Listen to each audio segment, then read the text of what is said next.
guys, pakita ko lang to guys. Grabe oh, ang load natin is 78%. One solar 3 kilowatt toroidal inverter, 24 volts.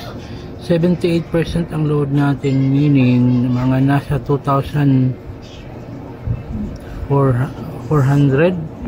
2,300 watts ang gumagana ngayon, kasi sabay-sabay nila ginagamit yung ano sa baba, rice cooker, saka stove natin na ceramic infrared stove, saka freezer, lahat na lang appliances sa bahay. So yun, umabot siya ng 78%, pero walang kaba, walang kainit-init, malamig, nang dahil na rin dito sa ano natin, ceiling fan, malamig siya, walang kainit-init.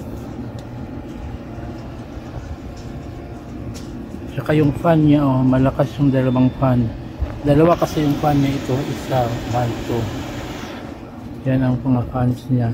So kung medyo malakas yung load na consumption, medyo lumalakas din yung ikot ng fan. So kung mahina naman, sobrang hina din yung ng fan. So yun lang guys, pinakita ko lang sa inyo na walang kaba gumamit ng ano, ng inverter na to, kasi sobrang ano, magto 2 years na sa akin to, wala akong isang problemang naranasan dito. Basta okay lang, may laman lang yung battery mo, malakas yung harvest mo, malakas yung harvest natin eh. So yun, battery natin yun.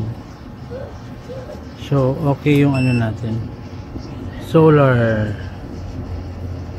Yun guys, pinakita ko lang na walang kaba, malakas talaga si One Solar 3 kilowatt toroidal inverter. So sa mga gusto nito, gusto maka-experience ng solar, lagay ko yung mga links kung saan ko to nabili, or shop kung saan ko to nabili dyan sa baba. Paki-read na lang, click more or read more, something like that, para makita nyo yung mga shop kung saan ko siya nabili, pati yung mga solar panels na gamit natin, at saka itong mga MPPT SSD, pati itong battery natin na kaya 3, 4, 5 SSD sabay-sabay, pero 3 lang yung gamit natin kasi 100 amps yung kaya nito eh, na charging. So yun lang guys mga bossing, till next time, God bless everyone, blah blah blah, peace.